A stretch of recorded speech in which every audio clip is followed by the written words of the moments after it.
Welcome back to Bill Sports.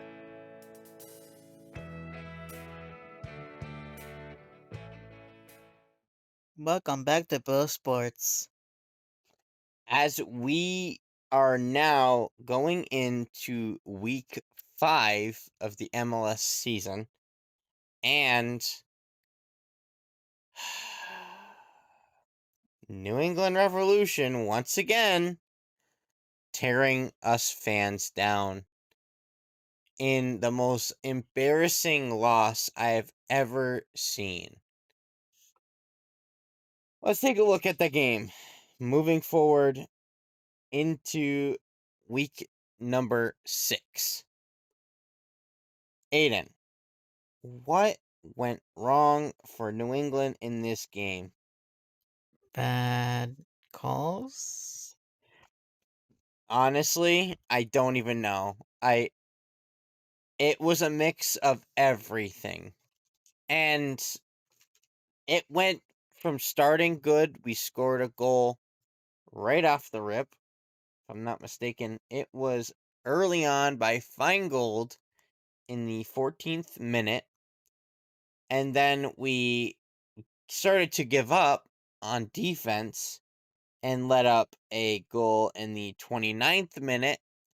And then in extra time, just before the half, in the 48th minute. And then we were going into the second half down 2-1. And then St. Louis put the nail in the coffin in the 83rd minute when New England couldn't do absolutely anything. And again, you look at some of the subs that we did in this game. They were embarrassing. I mean, you put on Griffin Yao, like, dude, I was so frustrated with the subs that we were doing. We put on Jackson Yao, or not Jackson, sorry, Griffin Yao, Jackson Yole, and then we put on Peyton Miller and Fagundes. Why are we putting on? Oh, and not to mention, I can't forget, Mr. Campana decided to show up to the game, and then got taken out of the game. Not even 5 minutes of him being on the field after being subbed onto the field. I think it's time to go, Campana. I really think so. He was never good to begin with. I don't know why we took him in the first place from Inter Miami. He was never good. And so when you put on Campana for Tarjman, we were doing fine going into the second half. We were only down 2-1. And we were making good progress with the guys that we had on the field. And why did we make a sub so early in the half? We take off Lucas Langoni and Turgeman so early on in the second half. It blows my mind. It really does, and it aggravates me because why are you taking those solid players who are giving you the game for what? Like, and then you just take them off for what? What reason? I get it. Maybe they're tired. But keep them on for another 5 more minutes and then put on those guys just to make sure, because you never know what's going to happen. And not to mention, like, I don't understand why we didn't put Miller in earlier. And I certainly don't understand why we didn't put Fagundes in earlier. It blows my mind. This team is so all over the place.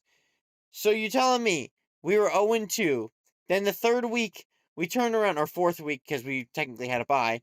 The fourth week we win 6-1 against Cincinnati. And then now we lose to St. Louis, who were literally 0-3, 0-4, whatever the heck they were. They had no wins. We lost to a no-winning team. We were 1-2. We could have been 2-2, but instead, Mitrovic decided to make ridiculously, really bad substitutions, and we lost the game. We were already losing the game to begin with because our defense was just, I don't know where the heck they were, but it's just everything went wrong in this game. So, Aiden, what are your thoughts? The pressure wasn't good enough. Um, they they were scared on the ball, and then the defense just let up 3 goals. Yeah, a lot went wrong in this game, Aiden. And when you look at some of the stuff that happened in that game, you question it, and especially the first goal for oh my God, St. Louis. I almost said San Jose. St. Louis. We lost the ball in midfield, and then all of a sudden they were on a breakaway. They just broke away, done. And I'm pretty sure the last shot we caught, Turner was caught completely out of the box and off his line. The ball was just sent up in the air towards the goal, and it got put back in the back of the net. Embarrassing, absolutely embarrassing. Just everything was bad, and you can't. And it stems from one person, the coach. You don't prepare your guys for this game, and I also can't stress enough.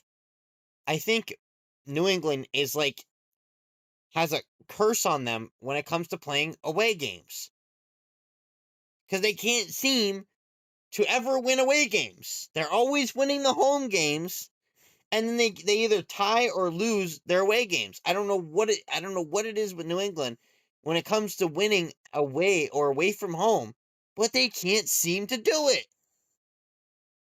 It's just, man, it's just everything going wrong for them. It's very disappointing. But anyways, Aiden, we're gonna now talk a little bit about Inter Miami, because we haven't really mentioned them this season so far. What's going on with Inter Miami? What's going on? The Messi and the Logan Paul Mm-hmm.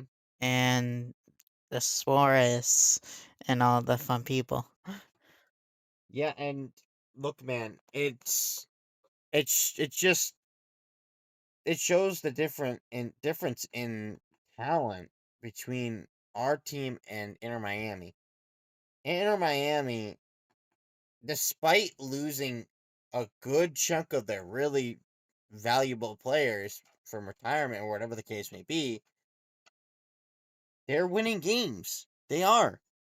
They were losing 2-1 at halftime against New York City. And then they came back and scored 2 goals and won that game. Why can't New England do that? Well, it's because they don't have the right pieces yet. I really don't think so. It's just, there's just time and time again, they're disappointing us. And Miami doesn't. They don't disappoint. It's just, I don't know, man. Inter Miami's doing really good. Once again, for the 3rd season in a row ever since Messi joined. I'm just saying, hear me out. And I know people are going to be really disappointed in this view take. But Inter Miami was not a good team before Messi showed up. Inter Miami sucked. And then when the GOAT, because he is the GOAT, and nobody's going to change my view on that.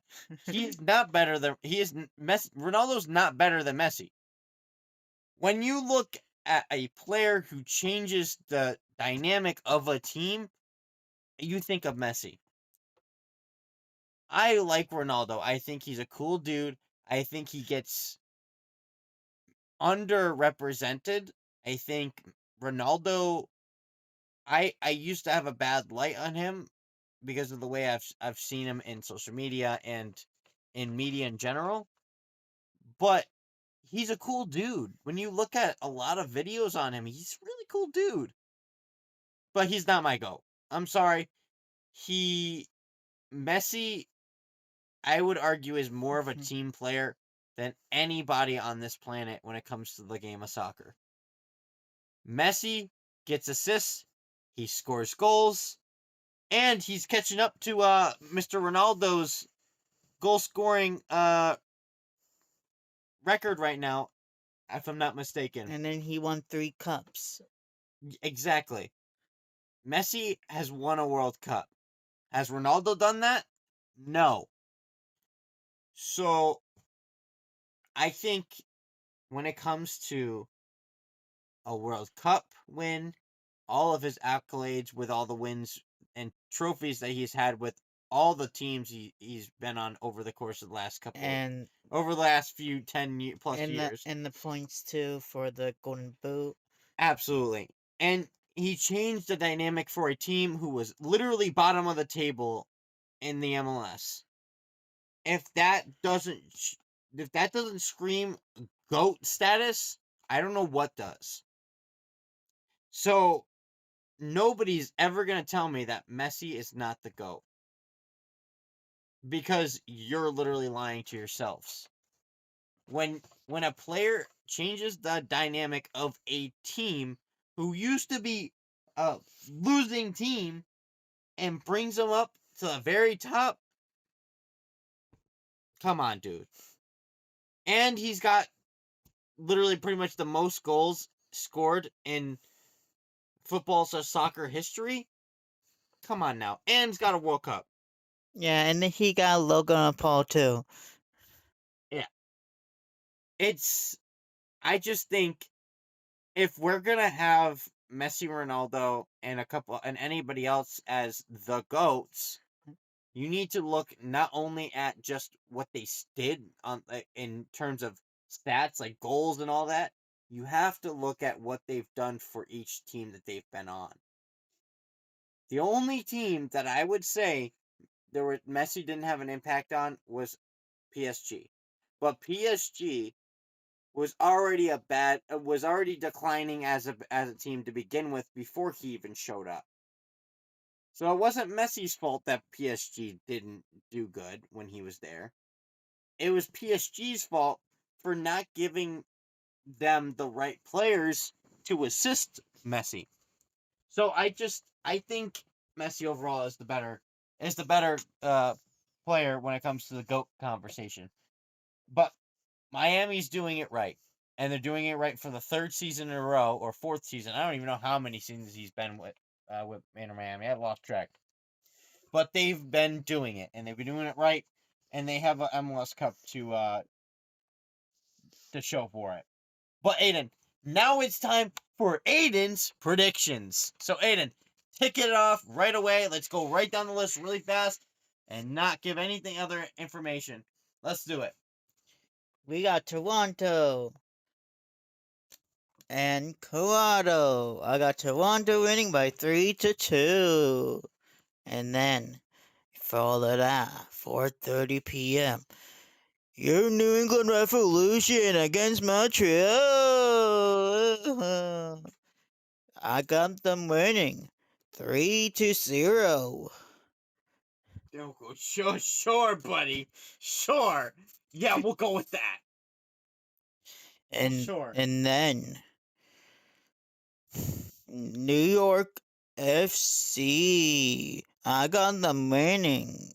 New York FC against St. Louis. I got New York FC winning 3-0. And then follow that, the derby, New York against the Cincinnati Pacers.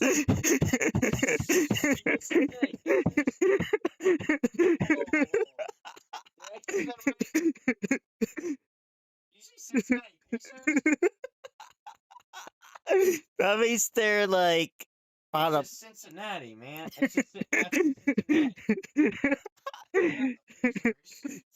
You know what I mean? They're like on the bottom line. So okay, sure. There go against New York. I got New York winning 3-1. And then I'll follow that Atlanta and Columbus Crew. I got New York winning. No, Atlanta winning 3-2.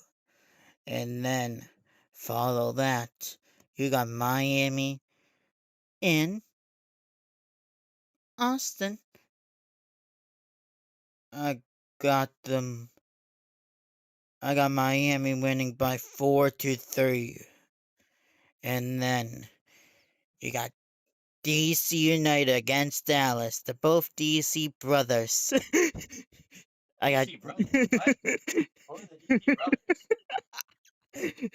I got Okay.